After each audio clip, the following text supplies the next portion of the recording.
Hello again, Michael Ware with the Iowa Firearms Coalition. We have another candidate special today. Some of you may recognize her. If you don't, you're going to soon. She's circulated around in a lot of places. Stacy Besch, welcome. We're glad to have you. Good morning. Thank you, Mark. Michael. Yes, Michael. Yeah, we're good. That's okay. It's okay. That's our one mistake. We won't have another. There's room for a lot of humor in these races. Let's find. Let's That's okay. So people need to know that you're running. Let me get that run across the screen here so we can educate some folks. You're running for Iowa Senate District 5. So let us know what area of the state that this encompasses so people can understand. Absolutely. I'm in the northern part of the state. So I have 6 counties on District 5. So from Winnebago, Kossuth, Emmet, Palo Alto, Dickinson, and the northeast corner of Clay. Golly, that's a pretty big swath. Are you going to be able to cover all that? You know, if I took my horse, it'd take a few days, but I think in the car I can do it. Well, I hope that you've got something that gets good mileage. That's a lot of area to cover, but that's a lot of people to see, and those are a lot of great fun, conversations and foundational things you'll be able to do. I'm tickled for you. Good. I'm glad you're willing to do it. We have made a habit of asking people the questions for the gubernatorial race, and it's spilled over into legislative candidates because ultimately the legislature will craft these primary bills and push them forward. So I'll share a screen here with a little context for viewers. Those of you listening, I'll try and be verbal so that this works pretty well. Let's see if I can get that pulled up here. On IFC's site, that's iowafc.org, you can go and type in the word litmus in our search area, and you go pull up a blog called, let me see here. It is Refining the Iowa Governor's Race, the Universal 2A Litmus Test. Now, granted, as we said earlier, this was primarily arranged as a litmus test for the gubernatorial candidates, and several of them have come on and visited. We haven't got all of them yet, but we're working on that. But eventually, this again spilled over into all the legislative candidates because they're going to be doing this work. So, and it's kind of funny that we're talking about this because, and Stacy and I didn't rehearse this. She came on and we spoke for just a second, and the mention was made as the Second Amendment being a litmus test for all politicians, because if you can't seem to get that right in terms of the trust of a fellow individual and also the basis for your civil rights, I think I can make a cogent argument that you're either not going to get the rest of them done well, or maybe you're not even qualified to do that. So let's run down through the 4 questions that we're asking everybody and see what Stacy has to say about it. So here's the first. History has shown, and I'll provide a little bit of context here and then ask the question. History has shown that making a rule or posting a sign declaring a place a no-gun zone, such as a school, does nothing to protect the people gathered there. In fact, there is irrefutable evidence that some of the worst mass murderers specifically chose those sites to avoid armed resistance. Federal law and some states' law allow a person with a valid permit to carry a firearm in schools and on school property. Will you support changing Iowa code to support a permit to carry being sufficient for any school? Absolutely. And the reason I'm going to say yes on that is because as I have traveled around this state and presenting on human trafficking, I have been to numerous schools across the state, and I've been in front of over 10,000 students. And I've had a handful of schools share with me, once they knew I was running for Senate seat, that they would love to have the opportunity to have teachers be able to carry in their schools themselves, because they felt that if we're trying to protect their kids when they are in their buildings throughout the school day, shouldn't the teachers be able to defend themselves so they can go home to their families that night? And they had great arguments on how teachers should be able to protect themselves and their students within their classrooms. And the biggest holdback is, of course, people who are fighting against the Second Amendment, but also insurance companies who are not making that very accessible. So I would definitely, with what I have heard out there, I would 100% be for that. Stacy, you hit the nail on the head, and I'm glad that you're in those places and you're having those vital conversations, because it's as if the lives of teachers and staff and parents, and certainly the children, seem to immediately have no value the minute they step on a school property because they're not worth being protected in some reason or for some reason or another. And what's happening is the Iowa legislature took action and they changed or they added code that allowed provisions for teachers to become trained and armed and whatever else. And immediately what happened was the insurance companies came out and said, you can do that if you want, and we'll drop you. So the law was altered, although I would say that it didn't do quite what we had hoped it was going to do. But what a gesture and codification came to fruition from the state of Iowa, and it's effectively done nothing because I'm not aware of a single school that's done it. I'm not aware of a single teacher since that time over a year ago that this was handled that has been able to move forward because the insurance companies shake them down.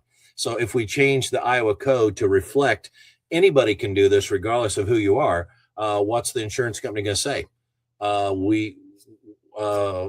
golly, we can't do business in Iowa? No, they're going to clue into the reality that disarming people doesn't make them safe. A little sticker on the wall doesn't do it. So that's right.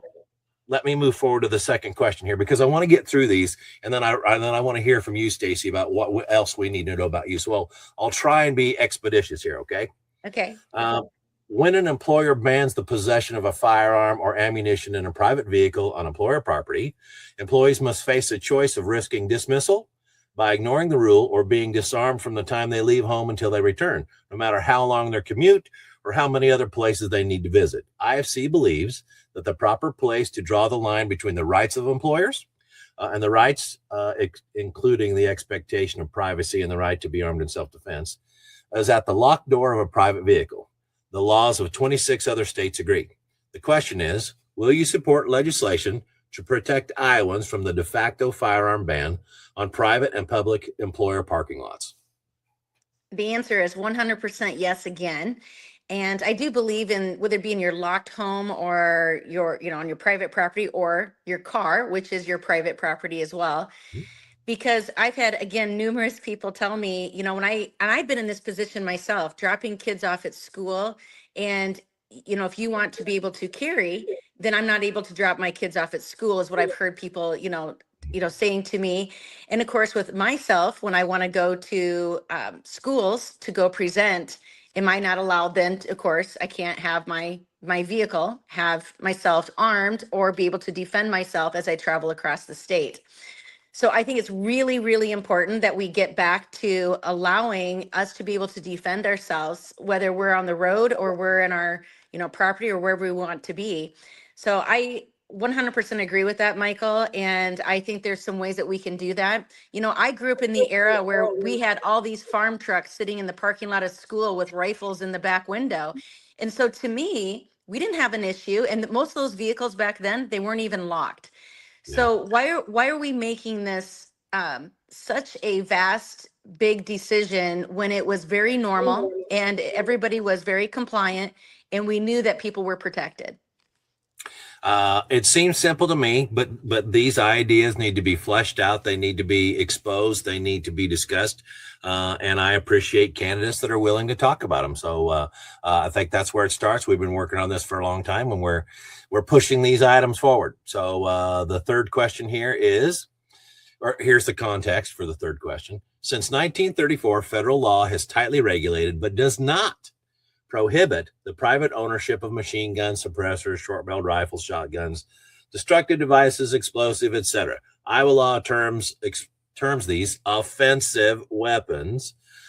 Since 2016/17, Iowa has allowed for the private ownership and use of suppressors and short-barreled rifles and shotguns. The repeal of the state's earlier prohibition has not resulted in any apparent problems. Iowa is one of only 14 states that ban the private possession of machine guns, even when in full compliance with federal law. Nationwide, crimes committed with lawfully possessed machine guns has been almost non-existent. IC believes Iowa's ban on offensive weapons is redundant and unnecessary. The question is this: will you support removing 724.1, the section on offensive weapons, and related statutes from Iowa Code? Yeah, I think it'd be important just to go with a national federal government regulation, and if it's that every state could have whatever weapon that they choose to own, because it's no different than if we started saying that you can't, remember when they tried making us have electric cars. So I think it's really important that we take away that regulation and that we allow people to have whatever it is they want to have, because you have one brand or kind of a weapon over another, either way, it's going against that Second Amendment. So we need to just keep it more broad and open. I agree. Things tend to work a little bit better when they're simple. The context for the fourth question is this.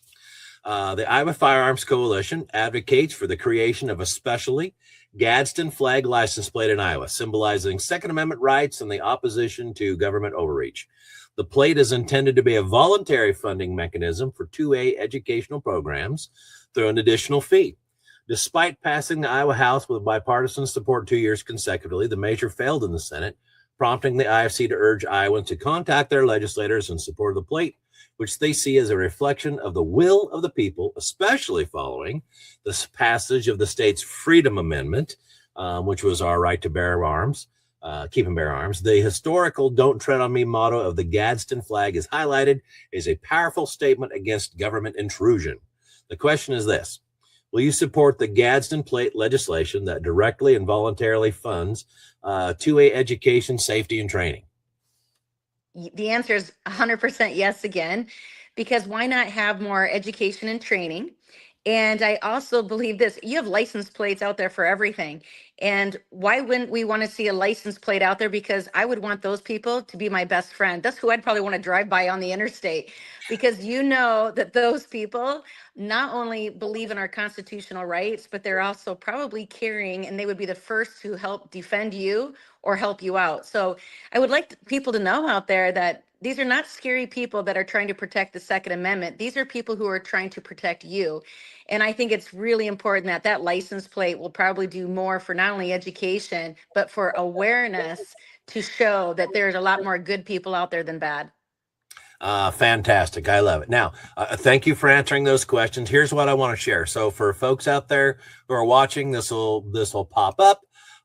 And for those of you listening, I want you to go to stacyforiowa.com, and Stacy is not spelled with an E. It's STACYFOR Iowa, stacyforiowa.com. So I'd like to turn this over to you, Stacy Besch, running for Senate District 5 here in Iowa.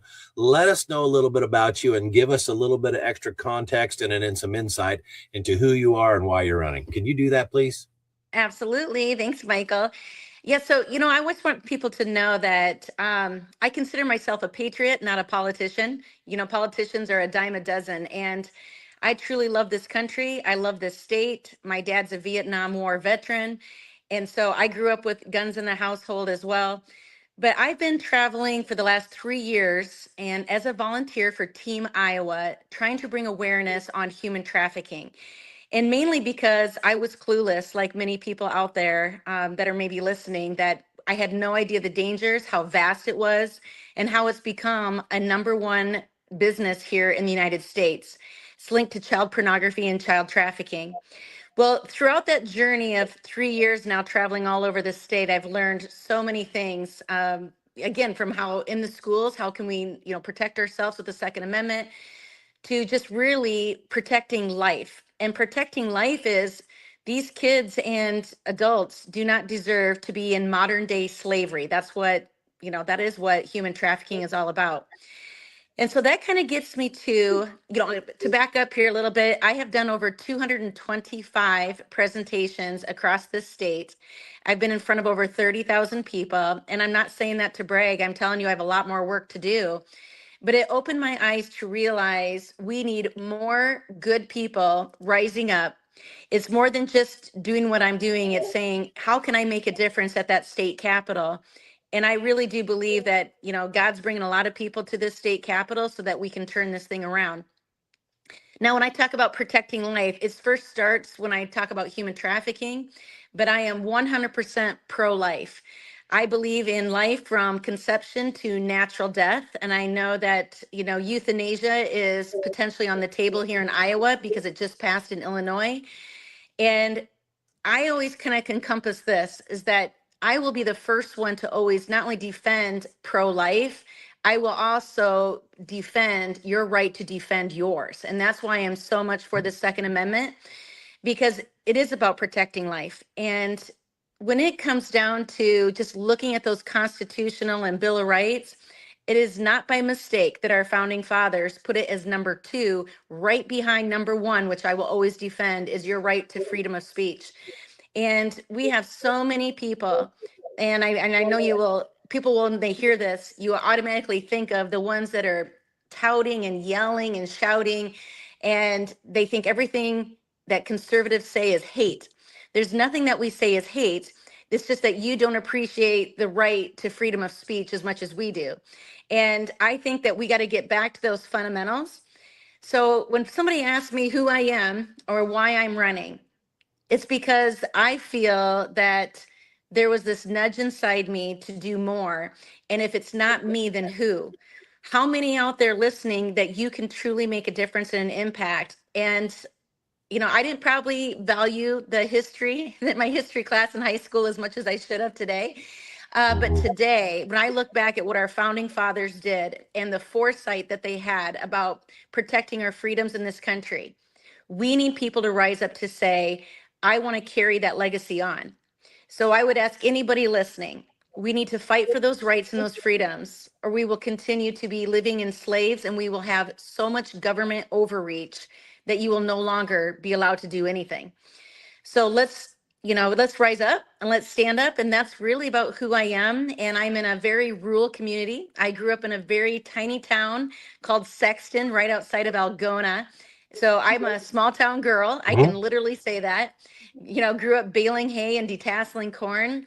But I've been a serial entrepreneur. I've had 5 businesses at one time over the last 30 years. I've been a instructor for community colleges for 25 years, public speaker, motivational speaker. I've done a lot of things. I've worn a lot of hats, but I truly believe that gave me the foundation to not only be led to where I am heading into today, but I have an impeccable work ethic, and I have a strong faith, and I have a huge love for this state and country. Fantastic. I'm glad. Is there anything else? I mean, you've done a really good job of outlining who you are and why and where you are. Are there action items for people listening? How do you want them to be involved? How can they support you? I see right here on your site, you have a tab for Get Involved. Again, that's stacyforiowa.com. What else do we need to know before we let you go today? Is there anything that you want to cap this off with? Sure. If you went to my website, I first of all have my platform on there. So you will see the top items that I'm really passionate about. And of course, that Second Amendment falls in there. But also for getting involved, every candidate I know is asking for money, but here's what I would tell you. The money that you can donate to help our campaigns is helping just to get the literature out, help to bring awareness out of who we are. Most of us good conservative candidates are doing it on a dime. I'm not looking for tons of money to, buy any seats or to use it foolishly. I just want to be able to buy signs and literature. So that's where your money will be heading to.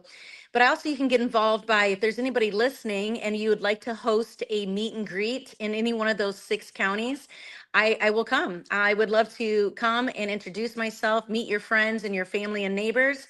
Also, I'm going to be looking for a team to go out door knocking into a lot of these, wonderful communities, which most of them I have relatives in almost every one of these up in this area. But it'd be great to head out there and go door knocking and just meet some great people and hear your concerns, or what I can do to prove to you that I'm going to be your voice. And I really feel that that's what my job is to be a voice for the voiceless. So if you want to help with that, it's the donations and teamwork and meet and greets. And I would just keep telling you to spread the word. If you know anyone that lives up in District 5, please reach out to them, let them know who I am, and let them know that the primaries are so important this year. So as any Republican out there listening, or conservative Christian listening, you have to show up to the primary. So many people don't place value on primaries, but it's where we, the people, we get the voice to choose the nominee who's going to be on the general ballot. So let's get back to realizing that's the first step If you keep saying, I want term limits, show up at the primaries. That's where you can choose to get rid of those career politicians that you don't want to see there anymore. So encourage people to go out and vote on June 2nd, and just contact me if there's anything that you can help me with or that you want me to be an open ear to. Fantastic. Thank you very much. Let me pull you back up here in full screen. Again, everybody, Stacy Besch was kind enough to come on today to let you know a little bit about herself, answer a few questions for us, give us a little idea and insight into who she is. Again, you see it going across the bottom of your screen. But for those of you listening, it's stacyforiowa.com. Get involved, Iowa Senate District 5. Stacy, thank you very much. We appreciate it. Stay safe out there. All right. Thank you.